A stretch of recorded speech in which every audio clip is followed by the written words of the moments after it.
untuk kaum milenial ya, bermimpilah setinggi-tingginya. Hai viewers, kembali lagi jumpa dengan Millennial Stream. Bersama saya sudah hadir sosok ibu yang luar biasa ya. Kalau dari Jakarta cukup jauh ke Riau, dan SMK ini memiliki keunikan. SMK Negeri Pertanian Terpadu yang justru mungkin banyak milenial berpikir, wah buat apa di pertanian, tapi kita akan lihat ya seperti apa sih belajar di SMK Pertanian dan bagaimana hasilnya ya. Selamat sore Bu Darti. Selamat sore Bu Lani, senang sekali bisa ketemu ya Ibu. Alhamdulillah. Ya, luar biasa nih Bu Darti, selalu menginspirasi ya Bu ya. Terima kasih untuk waktunya nih Bu. Saya tahu namanya kepala sekolah apalagi menjadi pusat keunggulan. Wow, itu padatnya luar biasa ya Bu. Terima kasih atas waktunya untuk berbagi di Millennial Streams ini. Baik Bu Darti, sebetulnya nama lengkap dan dananya boleh Ibu ceritakan, dan juga bagaimana dengan SMK Negeri Pertanian Terpadu di Pekanbaru ini Bu. Monggo. Ya, terima kasih Ibu. Assalamualaikum warahmatullahi wabarakatuh. Salam sehat selalu untuk kita semua, khususnya buat Bulan nih ya, Dr. Bulan Yunus, kemudian para milenial di acara kita ini. Senang sekali kami dapat kehormatan diundang untuk berbincang-bincang di sore hari ini ya Bu ya, untuk menggambarkan bagaimana sebetulnya kondisi sekolah ataupun potensi-potensi yang ada di sekolah kita. Baik, saya perkenalkan dulu sedikit tentang saya dan sekolah kita.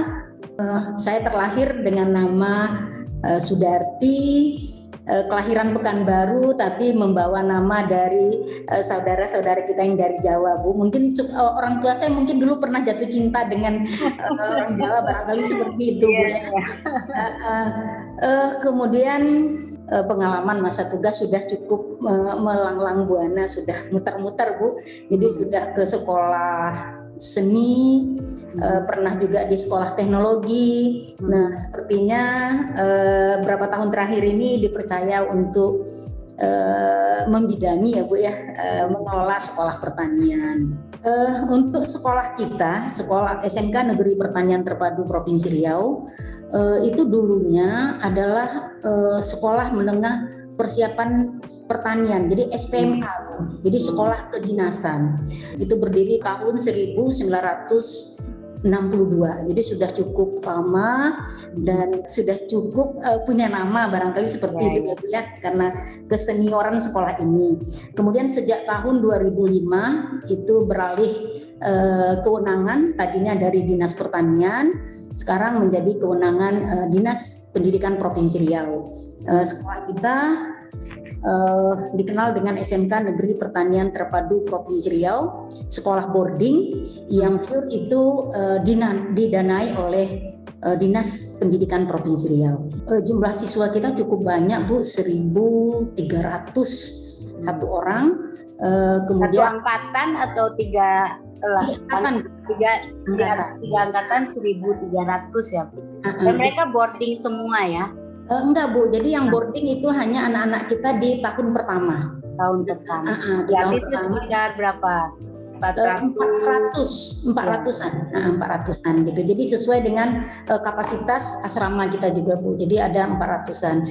Nah, kemudian program keahlian yang kita kembangkan di sekolah kita ini adalah agribisnis tanaman, kemudian agribisnis peternakan, agribisnis perikanan, kemudian agroteknologi, agribisnis, teknologi pengolahan hasil pertanian. Jadi ada 4 program keahlian yang kita kembangkan sesuai dengan kurikulum paradigma baru sekarang, yang tadinya memiliki dari 4 program ini memiliki 8 kompetensi keahlian. Nah, pembelajaran di sekolah kita sudah melaksanakan pembelajaran berbasis teaching factory, kemudian kita juga sudah melakukan kolaborasi antara kompetensi keahlian. Jadi kita sudah melakukan pembelajaran berbasis project juga Bu, seperti itu. Iya. Mitra dari Teva-nya tadi, Teaching Factory-nya siapa ya, Bu Darti? Kalau untuk Teaching Factory, kita bermitra dengan perusahaan-perusahaan yang ada di Kota Pekanbaru dan di kabupaten juga. Nah, untuk perikanan kita kemarin kan di Center of Excellence-nya Bu, kita di program keahlian perikanan itu kita bermitra dengan dunia usaha, ya, pelaku-pelaku usaha yang ada di Kota Pekanbaru. Nah, nanti mereka ini menerima atau menjadikan anak-anak kita yang ada di sekolah ini sebagai plasma. Jadi plasma iduka. Jadi anak-anak kita memproduksi bibit kan. Nah, mereka yang menerima seperti itu, Bu. Yang kita lakukan seperti itu. Ya, jadi mereka mendapat bantuan lah istilahnya ya, didukung oleh industri dengan ikan, ya, bibit ikan lalu dikembangkan gitu ya. Kemudian hasil pengembangan itu dikembalikan ke industri atau bagaimana Bu biasanya?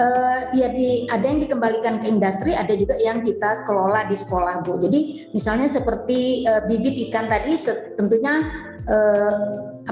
ada yang tidak bisa di industri, misalnya tidak semua bisa. Nah, yang ini kita olah di sekolah. Itulah yang menjadikan salah satu produk kita juga di sekolah itu pengolahan ikan asap, Bu. Ya, saya pernah mencicipi. Nah, itu.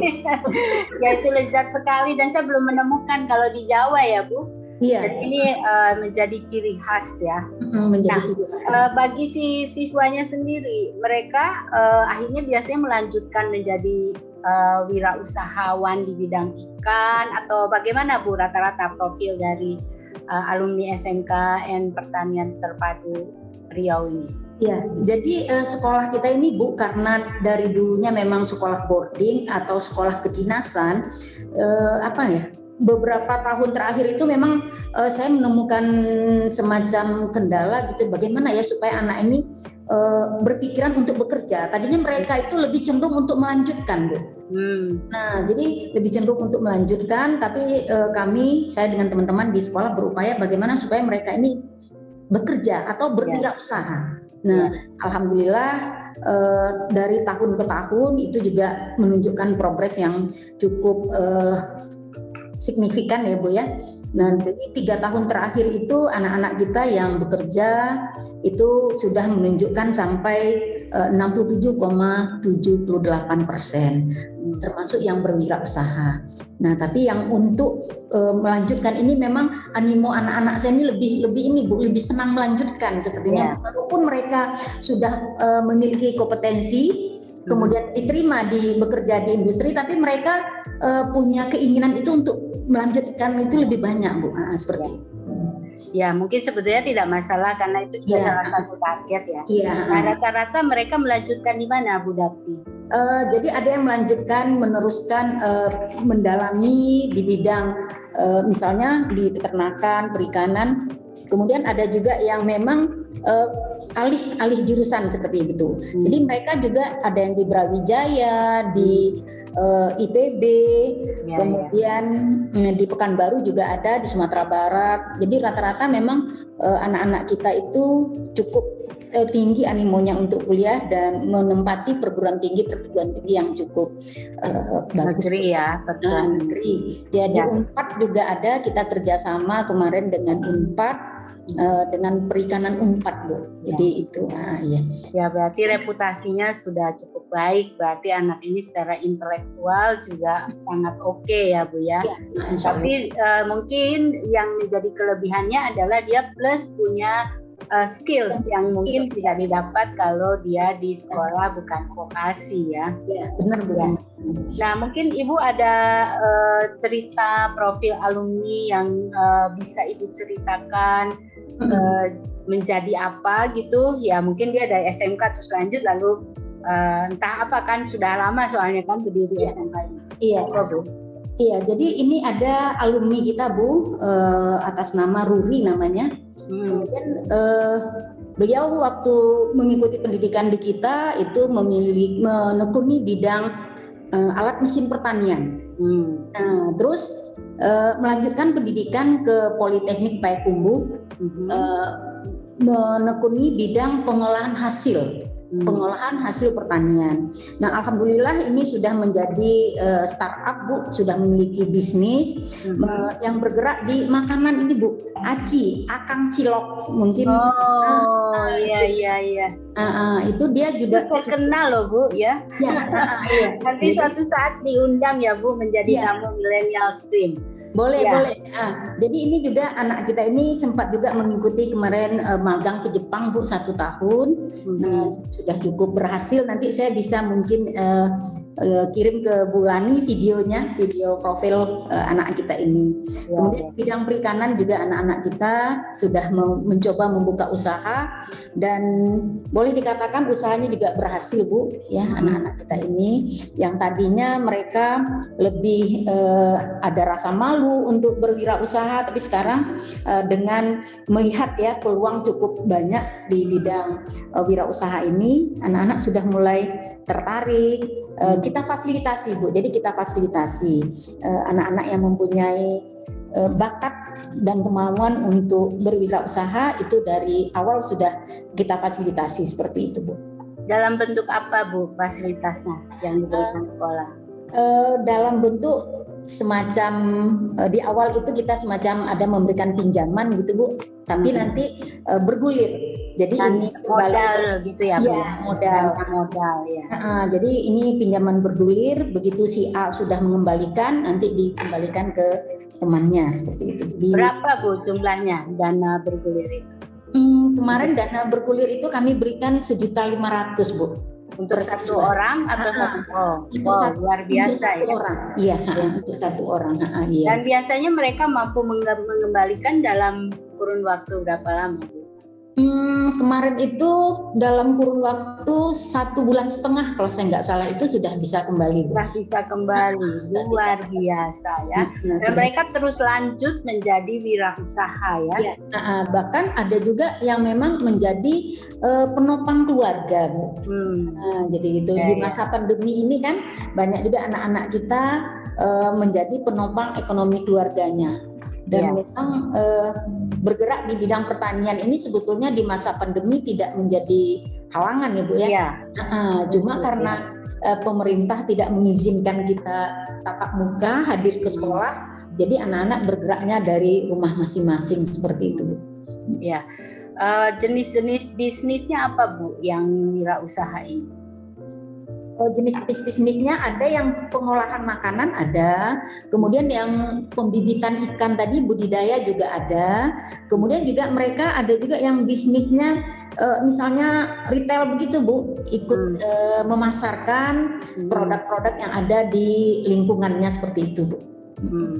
Kalau yang tanaman-tanaman gitu Bu, ada satu contoh mungkin? Ada. Jadi ini juga unik Bu Lani, siswa saya ini sebetulnya mereka kemarin itu baru di tingkat 10 ya. Tapi begitu saya tawarkan kamu sekolah di sini tidak mesti melanjutkan. Kalau memang orang tua punya kesempatan, ada rezeki silahkan melanjutkan. Tapi kamu tidak ada salahnya berwirausaha, saya bilang gitu. Rupanya mereka mencoba Bu berwirausaha. Bu di rumah saya sudah punya tanaman-tanaman, ya silakan itu dikembangkan, saya bilang gitu. Nah ternyata sekarang itu tahun lalu ya Bu ya, tahun lalu sekarang mereka anak saya ini sudah punya bisnis dan bahkan itu sudah bisa menerima temannya untuk magang di sana. Jadi koleksi tanaman bunganya sudah banyak. Terus juga dia tahun lalu tuh saya ikutkan untuk lomba landscape Bu. Ternyata dia juga punya bakat. Nah sekarang itu juga sudah menerima jasa kalau misalnya ada buat taman di acara ya. Iya seperti itu. Iya. Ya memang bisnis tanaman, bisnis ikan sebetulnya sangat menjanjikan ya Bu. Sangat menjanjikan. Ya walaupun dari sisi resiko ada juga ya Bu ya, tapi kita kan selalu menjembatani, mengingatkan kepada anak-anak ini untuk tidak patah semangat. Nah, seperti itu. Jadi mumpung ada kesempatan itu di mana saja dimanfaatkan sebaik mungkin. Nah, seperti itu. Nah, di samping itu juga Bu, anak-anak saya ini ada juga yang kecenderungan mereka itu untuk jadi angkatan Bu. Jadi lulus di kepolisian, lulus di TNI itu setiap tahun itu hampir 5 atau 3 orang tuh mesti itu Bu. Jadi Tembus, mereka ya. alhamdulillah tembus, tapi belum ke yang perwiranya Bu, belum ke Ya. akademinya. Seperti itu. Ya, tapi berarti mereka punya nilai plus karena selain TNI, mereka memiliki bakat tadi ya, mengelola tanaman, memelihara apa namanya ya, selain ikan kan mungkin ada lagi yang lain ya Bu? Iya, jadi ada peternakan juga Bu. Jadi kita ada peternakan juga untuk unggas. Unggas di sini ya. Ya. Seperti apa Bu? Anak-anak itu menjadi pengusaha atau bekerja di bidang itu atau bagaimana Bu profilnya? Kalau yang di unggas ini rata-rata mereka menjadi bekerja di bidang ini Bu, di peternakan. Jadi seperti di PT Korean Pokpan itu anak kita tiap tahun, alhamdulillah itu diterima Bu, tiap tahun diterima. Begitu juga di perusahaan-perusahaan perkebunan. Itu untuk menjadi mandor. Nah itu sekolah kita diberi kesempatan, biasanya itu kalau untuk Provinsi Riau itu SMK Pertanian lebih mendapat kesempatan prioritas. Nah, bahkan seleksinya juga diadakan di sekolah kita. Begitu juga untuk sekolah kedinasan di pertanian. Itu juga sekolah kita mendapat prioritas lah seperti itu. Nah, SMK Negeri Pertanian Terpadu Provinsi Riau ini sekarang apakah masih menjadi sekolah dinas gitu Bu? Jadi artinya mendapat uang saku gitu selain tadi dapat boarding. Nah, kalau sekarang ini sudah tidak menjadi sekolah kedinasan Bu. Jadi sudah hanya sekolah boarding, sekolah berasrama, makan minum selama di asrama itu 1 tahun dibiayai oleh pemerintah Provinsi Riau melalui Dinas Pendidikan seperti itu. Jadi tetap punya kelebihan ya Bu ya. Jadi di tahun pertama mereka kalau sekolahnya tetap ada biaya atau di tahun pertama free? Free semua Bu, kita dari kelas 10 sampai dengan kelas 12, 13 semuanya free. Cuman kalau yang kelas 10 mereka itu mendapat asrama dan cover semua biaya hidup. Ya. Oke, ini juga luar biasa ya. Nah, tapi rata-rata ini mereka semua berasal dari Riau atau juga ada dari daerah lain, Bu? Kebanyakan memang dari Riau Bu, jadi dari 12 kabupaten kota, tapi tidak menutup kemungkinan anak-anak dari provinsi tetangga. Jadi juga ada dari Jambi, dari Sumatera Barat, dari Sumatera Utara, itu juga ada. Jadi seleksinya kita juga mengikuti seleksi tes dia Bu ya, tes untuk anak-anak kita ini. Kemudian sebelumnya kita juga melakukan promosi ke daerah-daerah untuk mencari bibit-bibit terbaik dari anak-anak kita ini. Alhamdulillah di tahun 2020 ini kita masih mendapatkan siswa hasil seleksi itu 420 kemarin Bu hasil seleksi. Cuma karena pembelajaran masih daring itu orang tua siswa lebih cenderung nggak usah ke kota lah sekolahnya karena masih daring juga, bisa dari jauh seperti itu Bu Ulani. Jadi boardingnya belum berlangsung dong ya Bu? Iya, ini insya Allah tanggal 8 ini Bu, tanggal 8 ya kita akan tatap muka terbatas karena Pekanbaru kan PPKM level 4 kemarin Bu. Jadi mudah-mudahan malam ini ada informasi penurunan level, anak-anak kita bisa mengikuti tatap muka terbatas. Begitu Bu Lani. Rata-rata pendaftar berapa Bu? Tadi kan yang hasil seleksi ya 420, tapi yang mendaftar sekolah kita itu, ya. Sebelum pandemi kemarin gitu kita sampai 1.000 Bu, 1.000 lebih pendaftar kita. Cuma 2 tahun ini karena pandemi kita kan pendaftaran melalui online ya Bu ya. Nah jadi mungkin di daerah kesulitan juga mungkin jaringan. Informasi memang informasinya agak turun pendaftar kita di tahun ini. 2020 kemarin itu kita 600-an kalau saya tidak salah, 670-an gitu. Nah di tahun ini turun lagi Bu. Jadi tahun ini kita dapat 520 kalau saya nggak salah kemarin pendaftar, yang diterima 420 ya seperti itu. Ya. masih cukup bagus lah Bu ya. Ya. Ya, karena bagaimanapun kan sekalipun pandemik, anak-anak terus harus mendapat pendidikan ya Bu ya. Iya.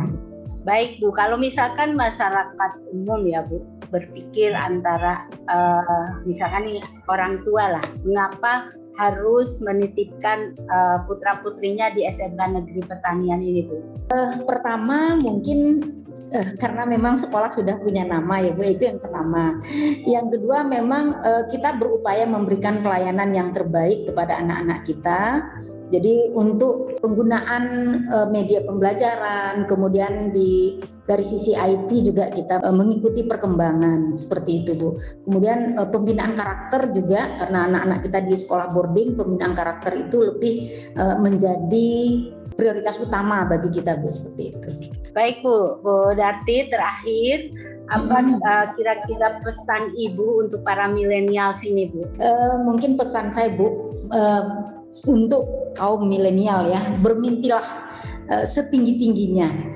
Silahkan Ananda bermimpi, karena kalau tanpa mimpi tentunya Ananda tidak akan mempunyai langkah ataupun upaya untuk meraih mimpi itu. Jadi silahkan bermimpi setinggi-tingginya untuk memotivasi diri kita menggapai mimpi yang sudah kita canangkan. Nah, seperti itu Bu.